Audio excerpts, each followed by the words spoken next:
Matagumpay na naisagawa ang Tilapia Cook-Off o Huwebes ng hapon, Mayo 30 sa ginawang Sugba sa Dalan 2024 sa Quezon Boulevard, Kidapawan City, Cotabato. Ang cook-off ay nilahukan ng mga magagaling na chef mula sa mga sikat na restaurant sa Kidapawan City, gaya na lamang ng Zenetran Food Hub, JCC Sig, La Villa Aqua Farm, Don's Cafe, Chili Addict, Rable Cafe, BJ and RJ Eatery at Bogret's Deli. Iba't ibang klase ng recipe ng tilapia ang kanilang niluto. Naging hurado sa naturang patimpalak ang mga sikat na chef na mula sa Davao City na sila Chef Mark Anthony Tobanos, Chef Meljon Leopardas at Chef De La Torre. Bago sinimulan ang paligsahan ay nagbigay muna ng mensahe ang mga hurado sa kanilang mga naging kalahok. So tamang gid mo distinct nga style, so gawas lang yun.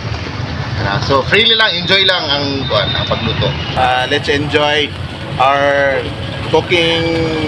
cook-off. Ayaw na nyo na nga kanang murag nag-compete mo, basta enjoy lang ninyo para magawas ang inyong creativity. Ang ginapangita yun na to at the end of the day is the distinctiveness of the tilapia. Naging masigasig ang mga competitors at ayon pa nila, sumali sila hindi para sa kompetisyon kundi para sa isang eksperyensiya. Para maka-experience. Experience lang. Ay, pero kulbaan, first time na magsali. Pero gapan mi nga at least mapana mo among recipe din, experience na mo. Sa naging panayam ng Radyo Sincero News Team kay Assistant City Agriculturist Elpedio Gaspan, higit 1 toneladang tilapia at hito ang inihaw at niluto. Adto na tayo i-prepare nga 3,000 ka tilapia o 1,000 ka hito. Naging kampiyon sa naturang aktibidad ang Zenetran Food Hub. Second runner-up ang Rable Cafe at third runner-up naman ang JCC Sig. Happy! Super busog!